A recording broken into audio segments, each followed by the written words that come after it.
नमस्कार दोस्तों, स्वागत है आप सभी का ज्ञान भूमि के यूट्यूब चैनल पर। वर्तमान में हम सभी यूपी टीजीटी संस्कृत विषय के पुराने प्रश्न पत्रों को हल कर रहे हैं। उसी क्रम में आप सभी के समक्ष आज यूपी टीजीटी 2009 का प्रश्न पत्र लेकर के उपस्थित हूँ। इसमें पहला प्रश्न है, पा धातु परस्मैपदी का लट लकार प्रथम पुरुष द्विवचन का रूप क्या बनता है।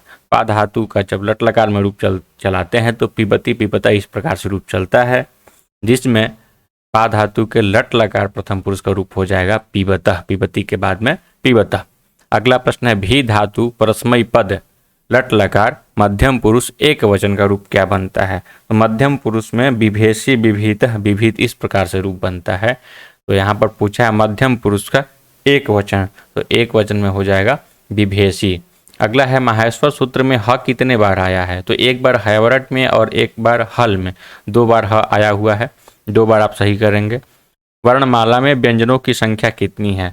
वर्णमाला यहाँ पूछने का तात्पर्य ये है कि माहेश्वर सूत्र के अनुसार जो 42 हैं वर्ण, 33 और 9, उसमें से 33 तो हल में आ जाते हैं और 9 अच में आ जाते हैं। तो यहाँ पर 33 ही पूछने का तात्पर्य है। व्यंजन मतलब हल, और हल की संख्या कितनी है वहाँ पर 33।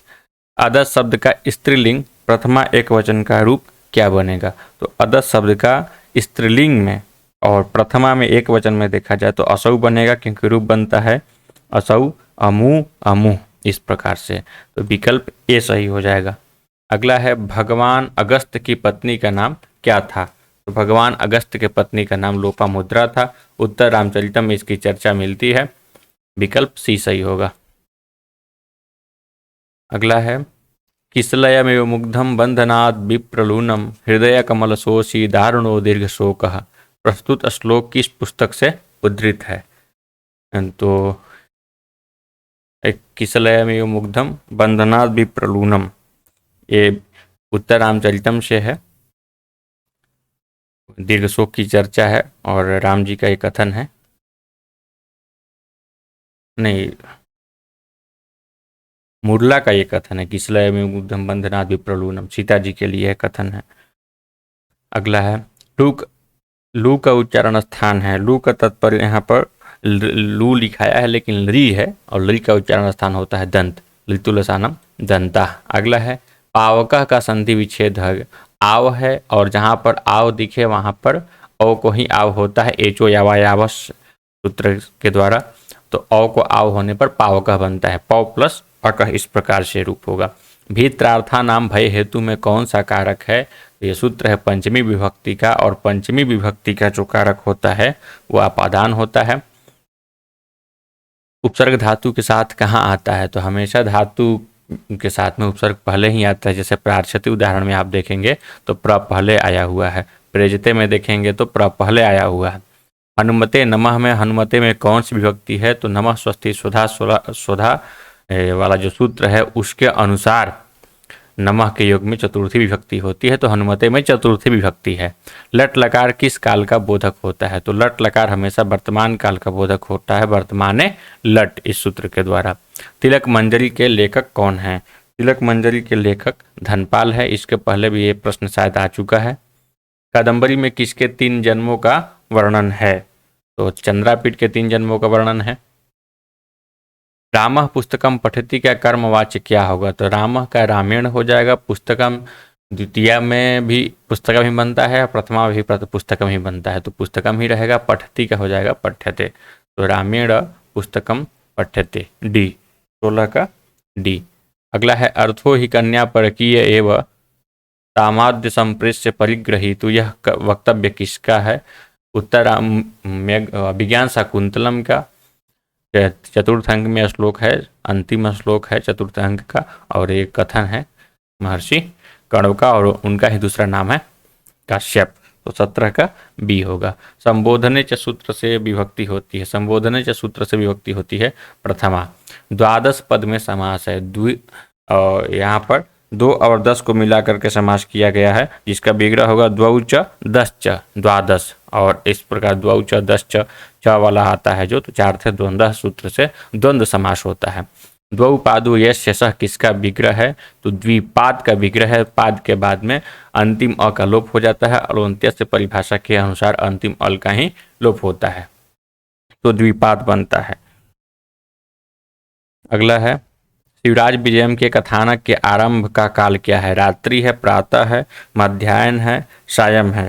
तो सूर्योदय का वर्णन है सबसे पहले ही, वहाँ पर लिखा है अरुण एष प्रकाशः पूर्वश्याम भगवतो मरीचि मालिनः, इस प्रकार से चर्चा है। और ये प्रातः काल का ही वर्णन है, भगवतो मरीचि मालिन जो है भगवान भास्कर का उदय हो रहा है, तो यहाँ पर विकल्प हो जाएगा बी सही, प्रातः काल का वर्णन है।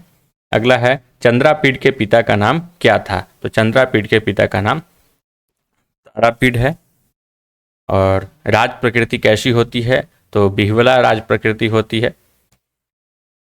अहंकार दाह ज्वर मूर्छांधकारिता बिहुबला ही राज प्रकृति है। कादम्बरी के सुकनासोपदेश में सुकनास का कथन है चंद्रापीड के लिए। उपदेश वचन में राज प्रकृति के बारे में जो चर्चा है, राज प्रकृति किस प्रकार से किसी के लिए हानिकारक हो सकती है, वहाँ क्या क्या सावधानी रखनी चाहिए इत्यादि बहुत सारे वर्णन हैं। उसी में राज प्रकृति का एक स्वरूप बताया गया है कि अहंकार दाह ज्वर मूर्छांधकारिता बिहुबला ही राज प्रकृति ही। चिकीर्षु किस धातु से रूप बना है? तो चिकीर्षु में क्री धातु से सन प्रत्यय लग करके रूप बनता है। यहाँ पर ची धातु ये सब नहीं समझना है, क्री धातु है, सुकृषि ये सब नहीं समझना है, क्री धातु से सन प्रत्यय लग करके। उवाच किस लकार का रूप है? तो उवाच लिट लकार का रूप है, और उवाच जो है ब्रू धातु से ही लिट लकार में उवाच बनता है। अगला है वनेचर किस वन में युधिष्ठिर के पास आया है? वनेचर द्वैत वन में युधिष्ठिर के पास आया है। कुरुणाम अधिपा का तात्पर्य किससे है? तो दुर्योधन से है, युधिष्ठिर से नहीं है, क्योंकि कौरवों के अधिपति दुर्योधन है। मही भुजे में कौन सी विभक्ति है? तो मही भुजे में चतुर्थी विभक्ति है। अगला है विघाताय में कौन सी धातु है? विघाताय शब्द आपको देख करके नीचे जो धातु दिख रहा है उसमें से किसी पर संदेह नहीं होगा कि ये हो सकता है, लेकिन हन धातु से यहाँ पर विघात बना है। वी है उसमें सबसे पहले, वी उपसर्ग है, और हन धातु से घय प्रत्यय करके घात बना है, और तुमर्थाच भाववचनात् सूत्र से चतुर्थी विभक्ति है। किरातार्जुनीयम का प्रथम पद्य किस छंद में है? किरातार्जुनीयम में 46 श्लोक है, 44 तक तो वंशस्थ है, और 45 में पुष्पिताग्रा है, 46 में मालिनी है। प्रथम पद्य जो है वंशस्थ में है। श्रियः कुरुणा मधिपस्य पालिनी में जो श्लोक है वस्तु निर्देशात्मक मंगलाचरण है वो, और वंशस्थ छंद वाला है। यक्ष ने मेघ को किस मास के प्रथम दिन देखा था? तो आषाढ़स्य प्रथम दिवसे मेघमाश्लिष्ट सानुम। तो यहाँ पर आषाढ़ महीना सही होगा, आषाढ़ माह के पहले दिन ही देखा था। विदिशा नगरी में कौन सी नदी है? विदिशा में वेत्रवती नदी है, विकल्प सी। चरमनवती आगे मिलेगी, ये मेघ को गंभीरा और शिप्रा उज्जैन के पास में मिलेगी, तो विकल्प सी सही होगा। कृतांतः का अर्थ क्या है? तो कृतांतः का अर्थ यहाँ पर होता है भाग्य, दैव भाग्य को कहा गया है। मेघदूत कहीं प्रसंग में आपको ये शब्द मिल जाएगा कृतांत। नागेंद्र का अर्थ है यहाँ पर इंद्र मतलब होता है श्रेष्ठ या स्वामी, और नाग का तात्पर्य यहाँ पर हाथी, तो श्रेष्ठ हाथी हो जाएगा। अभिज्ञान शाकुंतलम में कण्व ऋषि को किस अन्य नाम से वर्णित किया गया है? तो कण्व ऋषि अभी चर्चा आया भी था, काश्यप। दुष्यंत के वंश का नाम क्या है? दुष्यंत के वंश का नाम पुरुवंश है, रघुवंश राम जी का है, काश्यप आपका कण्व के हो गए, और जो ये कुशिक है, कुशिक वंश हो गया भारवी कवि का कुशिक वंश है। उत्तर रामचरितम के तृतीय अंक का नाम है छायांक है, तृतीय अंक।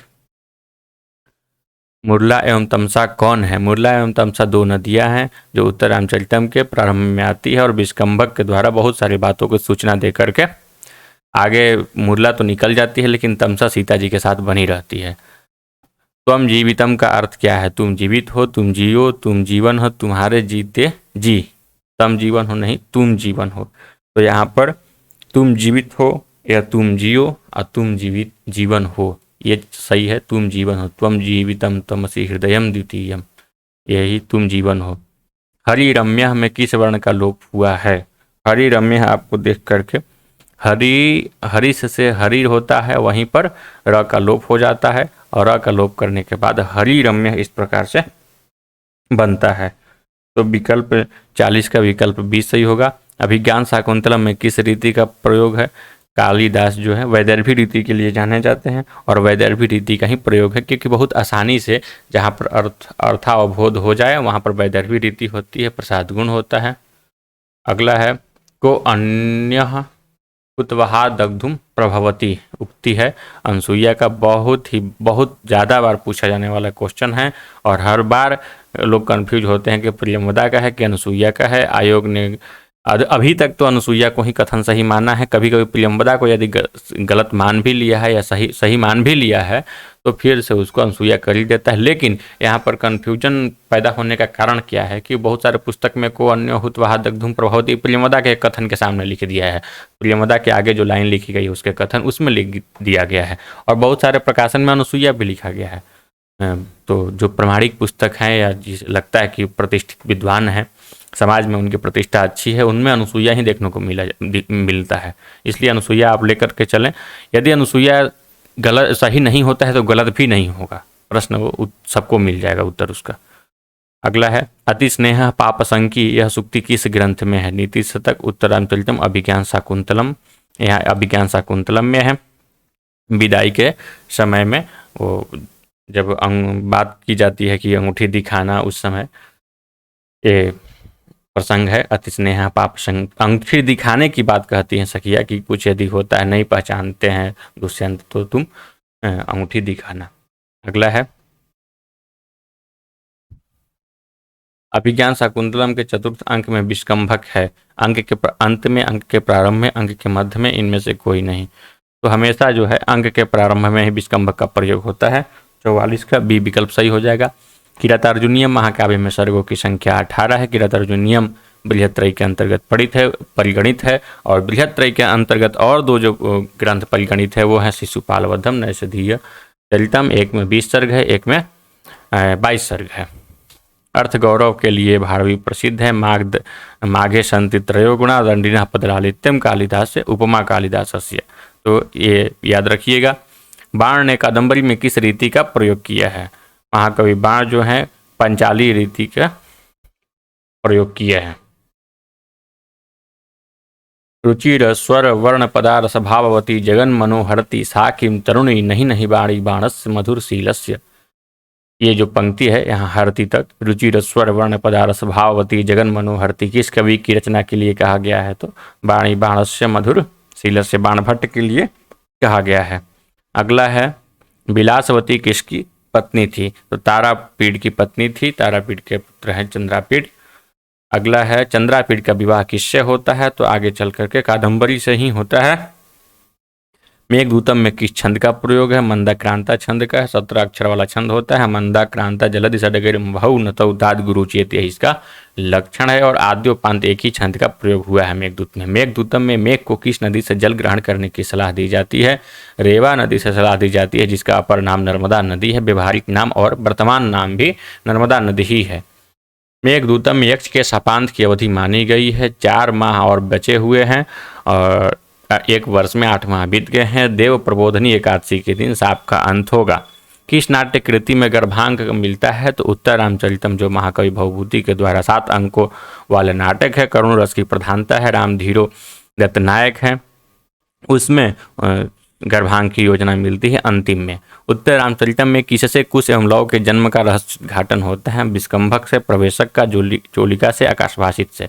तो तृतीय अंक प्रारंभ में यहाँ पर दारकत द्वयम प्रसूता ये पंक्ति जो मिलती है विष्कंभक के द्वारा प्राप्त होती है और विकल्प सही हो जाएगा ये ए।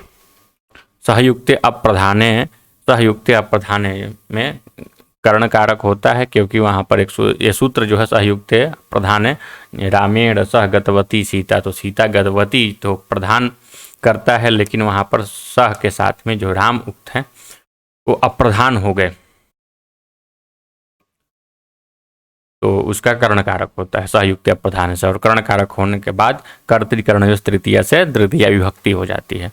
सूर्ये अस्ते गते गोपाः गृहम अगच्छन में विभक्ति है, सप्तमी विभक्ति है।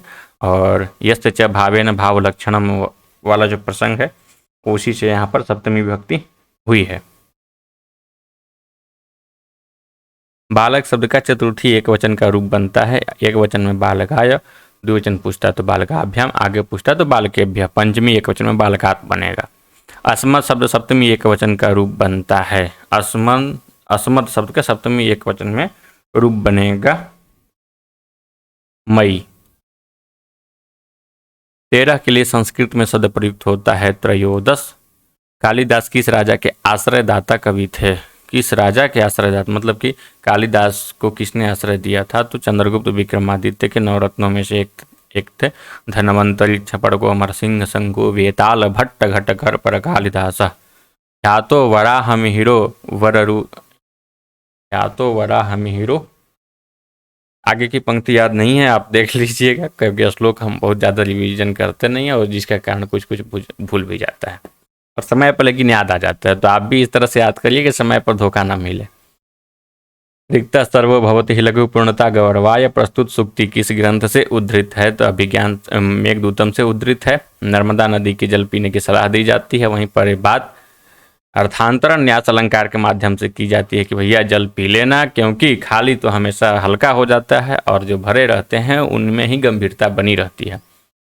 उत्तर रामचरितम के तृतीय अंक में कुल कितने श्लोक हैं? उत्तर रामचरितम के तृतीय अंक की बात कही गई है और तृतीय अंक में 48 श्लोक है।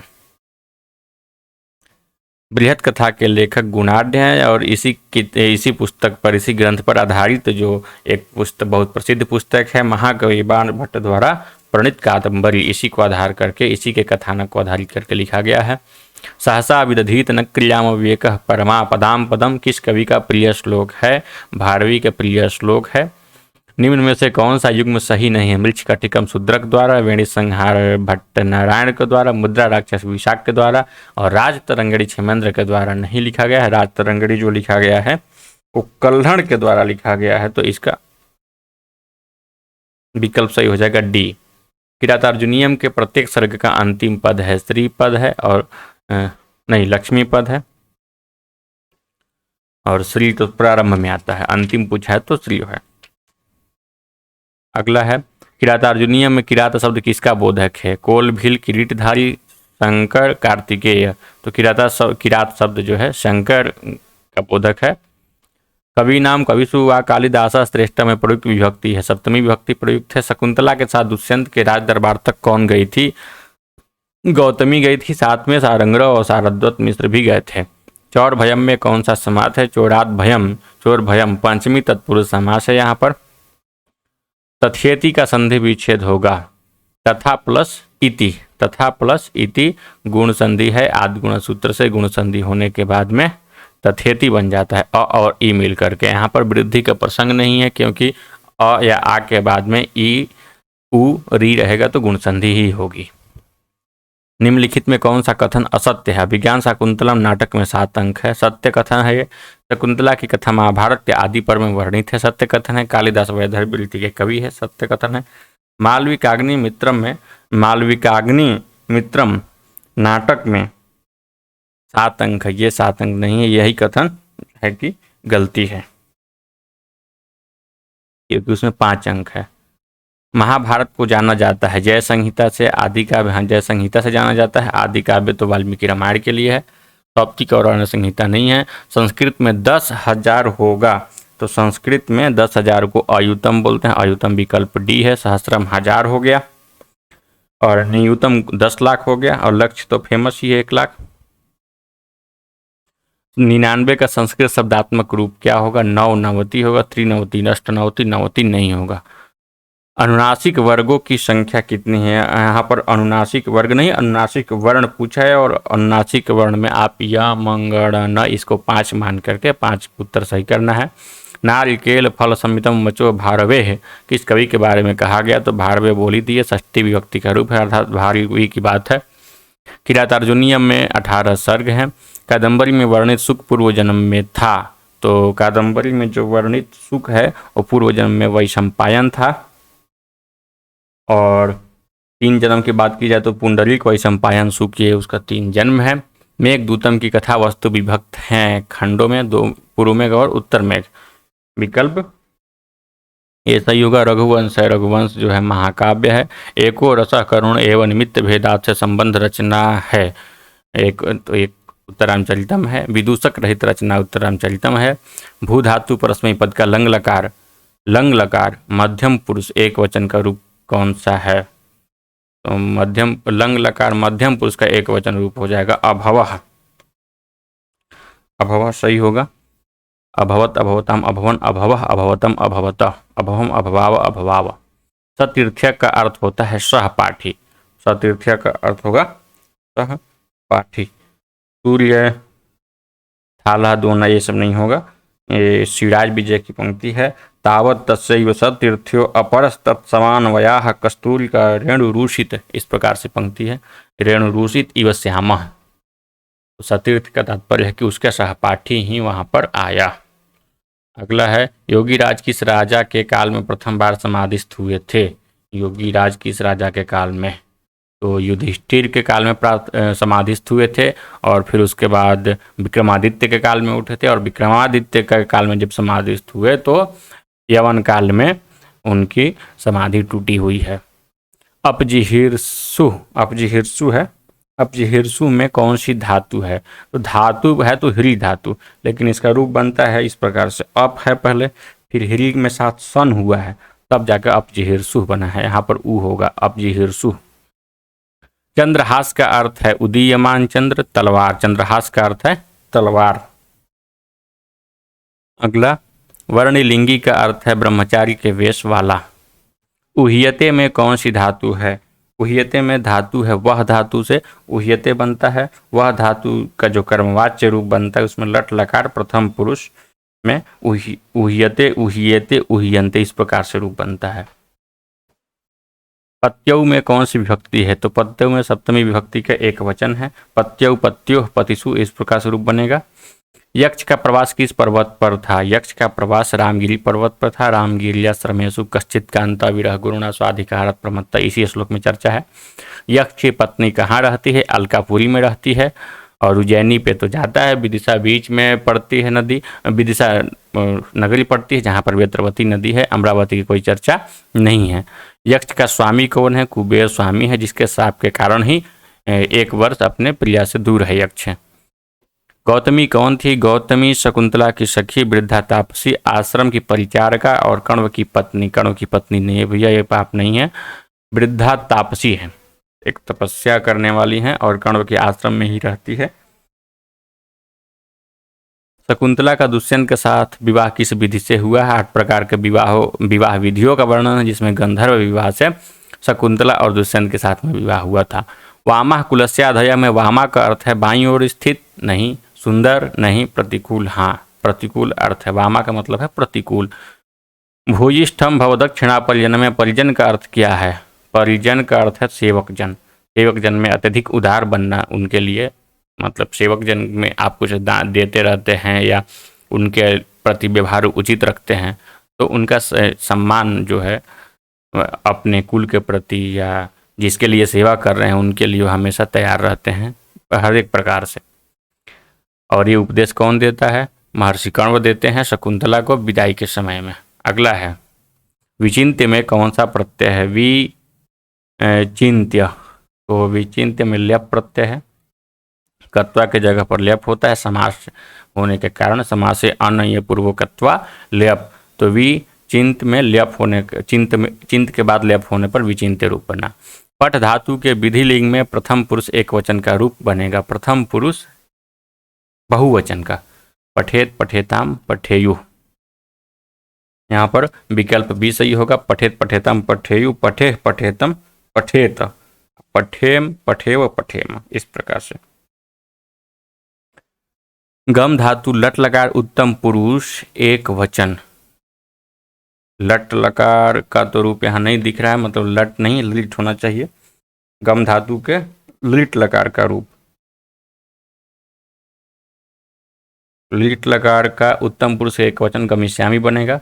विकल्प ये सही होगा। हन धातु से वर्तमान काल में प्रथम पुरुष एक वचन का शुद्ध रूप होगा। एक वचन का हंति हता घ्नन्ति, हंति होगा। 103 का सी। निम्नांकित में शुद्ध वाक्य कौन सा है? इवाम पुस्तकम पठथ, यूयम पुस्तकम पठथम, ये गलत है। यूयम पुस्तकम पठथ, आवाम पुस्तकम पठत। तो आवाम के साथ तो पठत नहीं होगा, गलत है। यूएम के साथ पठतम नहीं होगा, यूएम के साथ में पठत होगा, अर्थात विकल्प सी सही है। इवाम के साथ में पठथ रहता तब सही होता। इनमें शुद्ध वाक्य क्या है? बालिका जलात मुखम प्रक्षालयति, बालिका जले मुखम प्रक्षालयति, बालिका जलेन मुखम प्रक्षालयति, बालिका जलाने मुखम प्रक्षालयति। विकल्प सी सही होगा, क्योंकि यहाँ पर जल जो है साधन है, करण है, और साधकतम करणम, और करण में तृतीया विभक्ति होती है। जल के द्वारा मुख का प्रक्षालन हो रहा है। मुख प्रक्षालन करने में साधन क्या है? जल है। शोकक क्षोभे च हृदय प्रलापैरेव धार्यते उक्ति है अभिज्ञान शाकुंतलम की, स्वप्नवासो दत्तम की, उत्तरम चलितम की, मृच्छकटिकम की। तो शोकक क्षोभे च हृदय प्रलापैरेव धार्यते उत्तरम चलितम की पंक्ति है ये।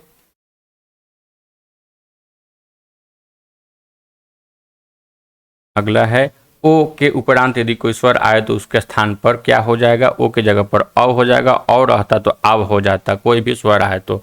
ये अयादि संधि की चर्चा है। वाक प्लस ईसा वागीसा में संधि का सूत्र क्या है? तो झलाम जो सुनते से हो जाएगा आपका क को ग, क्योंकि वाक जो है क वो अंतिम में है, तो विकल्प बी सही होगा।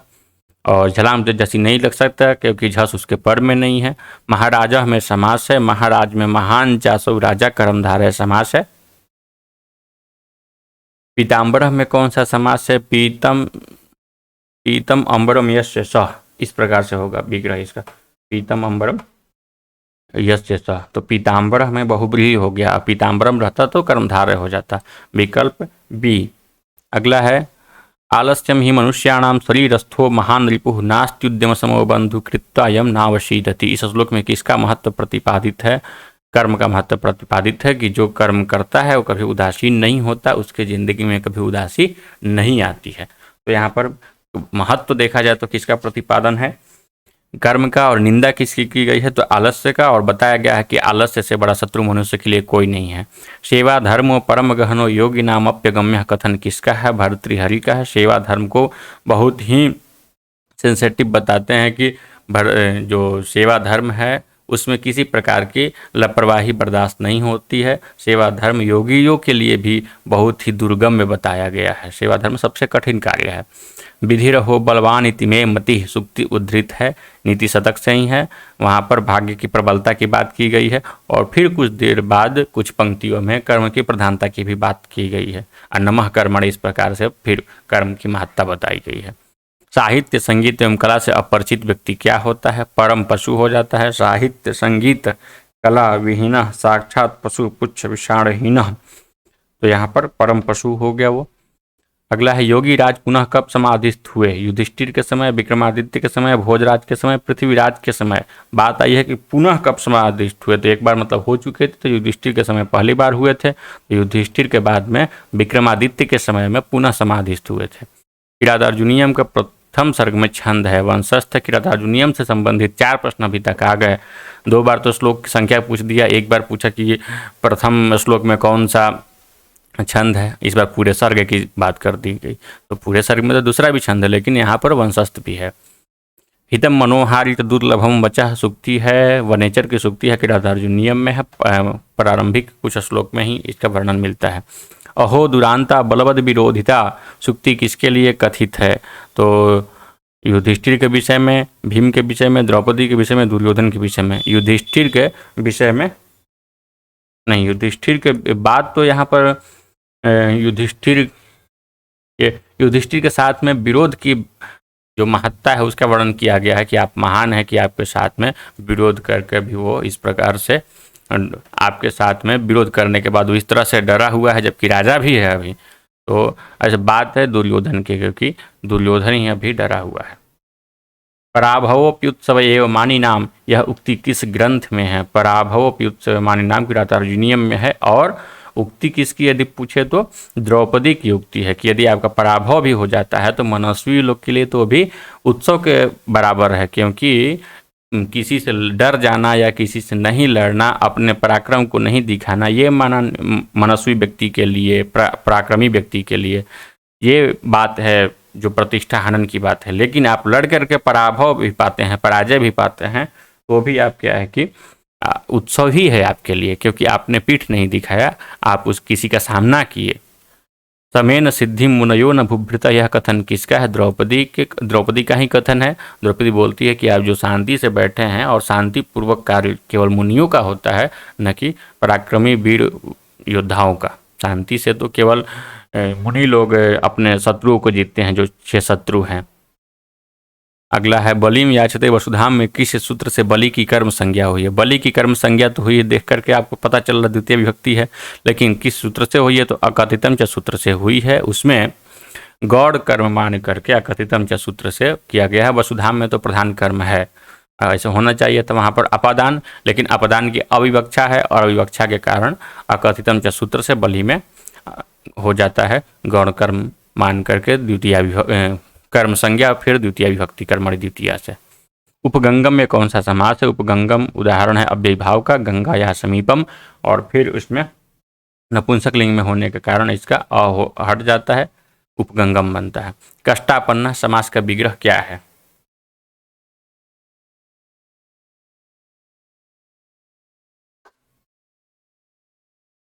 कष्टापन्न, कष्टम आपन्न द्वितीय विभक्ति, द्वितीय तत्पुरुष है, कष्टम आपन्न सूत्र है इसका। पहला ही सूत्र है द्वितीय विभक्ति का, प्रसिद्ध सूत्र है वो, द्वितीय श्रित अतित पतित गत अत्यस्त प्राप्त आपन्न ही। द्वितीयांत शब्द के साथ में निम्न का समास हो, मतलब कि स्त्रीत अतित पतित गत और अत्यस्त, गत अत्यस्त प्राप्त और आपन्न, तब क्या होता है? वहां पर द्वितीय तत्पुरुष समास होती है। वाग युद्धम समास का विग्रह क्या है? तो वाणी से युद्ध जहाँ पर हो उसको वाग युद्ध बोलते हैं, और वाणी से के लिए वाचा होगा, वाचा युद्धम, तृतीय तत्पुरुष समास हो जाएगा, वाचा युद्धम वाग युद्धम। पितृ शब्द का सप्तमी एक वचन में रूप क्या बनेगा? तो पितृ शब्द का सप्तमी के एक वचन में रूप बनता है पितरी। पितु पंचमी षष्ठी में बनेगा, पितृ चतुर्थी में, पिता तृतीया में, एक वचन में। यहाँ पर 125 प्रश्नों को हम सभी देख चुके, 2009 के प्रश्न पत्र को हल कर लिए।